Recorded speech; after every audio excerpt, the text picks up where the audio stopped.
वही कहते हैं ये केवल विष पीते रहो, हिंदू मुसलमान का एजेंडा चलाएंगे और देश की सत्ता पे काबिज होना चाहेंगे। आपने देखा होगा कर्नाटक के नेता ने ईश्वरप्पा ने क्या बयान दिया, मुझे अजान से दिक्कत होती है। आखिर इस देश में अगर आपको आज अजान से दिक्कत हो रही है तो कल आरती से भी दिक्कत हो जाएगी। आगे माफी वीर नहीं है राहुल गांधी। राहुल गांधी जी सावरकर के वंशज नहीं है। राहुल गांधी वो शेर है जो देश की आजादी में उनके परिवारों ने बड़ी बड़ी बलिदानियां और आहुतियां दी हैं। यह मैं कहता हूँ, आप खुशी आप बना दीजिए। 9 साल के शासनकाल में क्यों नहीं हिंदू राष्ट्र बना रहे हैं? आप क्यों बरगला रहे हैं देश की जनता को? आपको ना हिंदू से मतलब है, ना मुसलमान से मतलब है, केवल सत्ता की कुर्सी चाहिए, माल माल से मतलब है। ये भारतीय जनता पार्टी का एजेंडा है।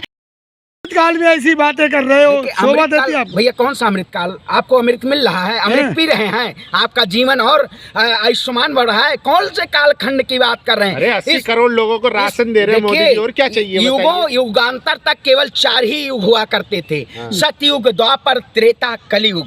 अब भारतीय जनता पार्टी ने एक नया काल खंड ला के तैयार कर दिया है, अमृत काल। ये अमृत काल कोई नहीं है, ये देश की जनता के लिए विष दिया जा रहा है। वही कहते हैं ये केवल विष पीते रहो, हिंदू मुसलमान का एजेंडा चलाएंगे और देश की सत्ता पे काबिज होना चाहेंगे। आपने देखा होगा कर्नाटक के नेता ने ईश्वरप्पा ने क्या बयान दिया, मुझे अजान से दिक्कत होती है। आखिर इस देश में अगर आपको आज अजान से दिक्कत हो रही है तो कल आरती से भी दिक्कत हो जाएगी। सबसे ज़्यादा हिंदू विरोधी भारतीय जनता पार्टी की सरकार है और ये आरएसएस के लोग हैं। वही मोहन भागवत की बात करते हैं जिन्होंने कहा है कि ब्राह्मणों ने जातियाँ बनाई है, ब्राह्मणों ने इस देश का सर्वनाश किया है। मैं कहता हूँ ये लोग धर्म में लड़ा के, पिछड़ा और अगड़ा लड़ा के ये 2024 की सत्ता राष्ट्रवादी पार्टी पर उंगली उठा रहे हो। भाई राष्ट्रवादी उंगली आपके ऊपर भी उठेगी कि आपने इस देश को भी बेचने का काम किया है। आखिर पत्रकारिता का मतलब होता है कि सच को दिखाना, जनता की आवाज को उठाना, और देश की आवाज आप दबाना चाहते हैं। आज क्यों नहीं चला रहे मीडिया में? राहुल गांधी जी की आवाज को दबाया जा रहा है, ईडी सीबीआई के जरिए उनको हमेशा दबाया जा रहा है। क्यों नहीं उठाते हैं? मीडिया क्यों नहीं उठाती है? तो नहीं मीडिया की राहुल गांधी माफी मांगे। क्यों माफी मांगे? माफी वीर नहीं है राहुल गांधी। राहुल गांधी जी सावरकर के वंशज नहीं है। राहुल गांधी वो शेर है जो देश की आजादी में उनके परिवारों ने बड़ी बड़ी बलिदानियां और आहुतियां दी हैं। वो हमारा नेता है राहुल गांधी। राहुल गांधी डरेगा नहीं, झुकेगा नहीं। कर्नाटक की जनता भी ये बता देगी अब की बार कि राहुल गांधी का सिक्का और देश के प्रधानमंत्री के सिक्के में कितना खोटा राहुल गांधी।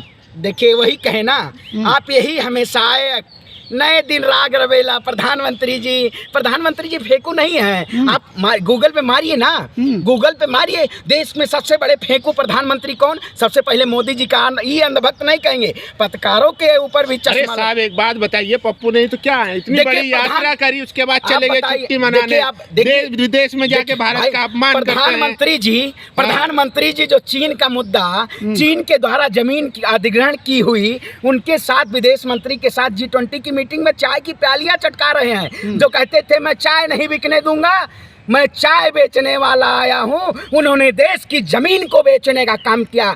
ऐसा प्रधानमंत्री। G20 मोदी जी की उपलब्धि है, बना दिया। कौन सी उपलब्धि भैया? G20 हो रहा है। मैं कहता हूं अगर आप हिंदू हितैषी हैं तो आप कैलाश मानसरोवर को भारत में सम्मिलित करिए।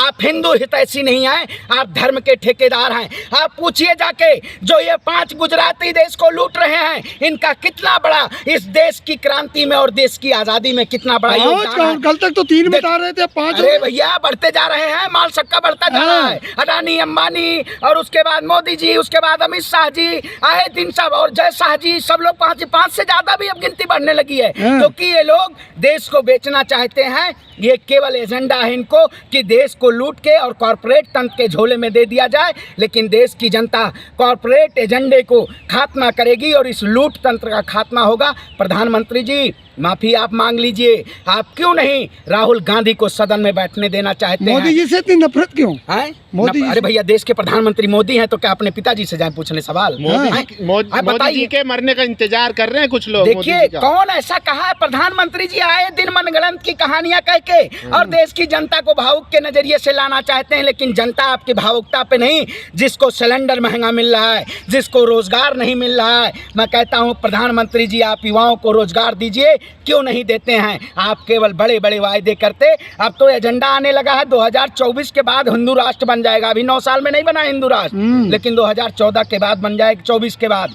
ये लोग 24 का चुनाव जीतना चाहते हैं। आपको तो खुशी होनी चाहिए, आप तो डेट भी आ गई मंदिर की। अरे भैया मैं कहता हूँ आप खुशी आप बना दीजिए। 9 साल के शासनकाल में क्यों नहीं हिंदू राष्ट्र बना रहे हैं? आप क्यों बरगला रहे हैं देश की जनता को? आपको ना हिंदू से मतलब है ना मुसलमान से मतलब है, केवल सत्ता की कुर्सी चाहिए, माल से मतलब है। ये भारतीय जनता पार्टी का एजेंडा है। माल लूटते रहो और जनता को हिंदू मुसलमान में लड़ाते रहो। लेकिन 24 का चुनाव जो है ये राहुल गांधी जी की जनसैलाब तय कर देगा। प्रधानमंत्री मोदी जी फीके पड़ जाएंगे। ये कर्नाटक से शुरुआत होगी और 24 में जाके भारतीय जनता पार्टी को डर नहीं लगता ईडी सीबीआई से? का हम फ्री का माल खा रहे हैं? हाँ। जेब में 10 रुपए नहीं है, फूटी कौड़ी नहीं है हमें क्या? हम गरीब जनता के फंडिंग आ रही है। हम जनता की आवाज हैं, गरीब परिवार के बेटे हैं, गरीब के हक की बात करते हैं, न्याय शोषित वंचित की बात करते हैं, जो राहुल गांधी जी हमारे करते हैं। लोग फंडिंग की बदौलत बोलते हैं। अडानी अंबानी के पीछे सीबीआई ईडी नहीं लगेगी, लेकिन इस देश में अगर कोई हक की बात करेगा, सरकार से सवाल पूछेगा, तो उसके पीछे ईडी और सीबीआई और बड़े बड़े तंत्रों को आप लगा देंगे। रेल बेचा, सेल बेचा, बिका हवाई अड्डा। मोदी जी तनी जवाब दे दीजिए, देश की जनता मांग रही है आपसे, क्योंकि आपने जवाब नहीं दिया अभी तक। पीसी नहीं हुई है मोदी जी की, पीसी में आपको बुलाया भी नहीं जाएगा, क्योंकि आप लोग केवल मोदी जी के लिए और देश की जनता को गुमराह करने का काम करते हैं। वही पत्रकार आएंगे जो उनके द्वारा बनाए गए हैं, जो उनकी सत्ता को पाना चाहते हैं इस देश में। तो भैया आपने राहुल जी से बोल दो, माफी मांग लें। क्यों आप बताइए? मैं फिर कहा आपसे, राहुल वो शेर हैं जो देश की जनता से हमेशा उनके हकों की आवाज उठाए हैं। प्रधानमंत्री मोदी जी इस देश के नहीं हैं, उनकी ये देश की बपौती नहीं है, वो प्रधानमंत्री हैं। राहुल गांधी कभी नहीं माफी मांगेंगे, हमेशा लड़े हैं और जीतेंगे। वो संघर्षों से नहीं हटने वाले हैं। भारतीय जनता पार्टी कितने भी षड्यंत्र कर ले, लेकिन राहुल गांधी जी के जज्बे को नहीं कभी वो दबा सकती है, क्योंकि ये वो ऐसा शेर है जो 4000 किलोमीटर पैदल चल के भी इस देश की जनता की आवाज तैयार रहिए जेल जाने के लिए। देखिए, जेल की सलाखें हमें नहीं रोक पाएंगी, हमारी जेल की सलाखें आपकी कम पड़ जाएंगी, लेकिन हमारे जैसे पांडे की गर्दनें नहीं कम होंगी। हम क्रांति की लहू बहाने के काम आएंगे, क्योंकि इन्होंने अगर लोकतंत्र को खत्म करने की शुरुआत कर दी है, तो हम लोकतंत्र को बचाने के लिए अपनी गर्दन को भी कटाने का काम करेंगे। ये जुबान है और मैं कहता हूं कि लड़ेंगे और जीतेंगे। मेरा शेर लड़ेगा और जीतेगा। राहुल गांधी जैसा नेता कोई देश में नहीं है और भारतीय जनता पार्टी इसको दबाना चाहती है, दबेंगे नहीं। जय हिंद, जय भारत।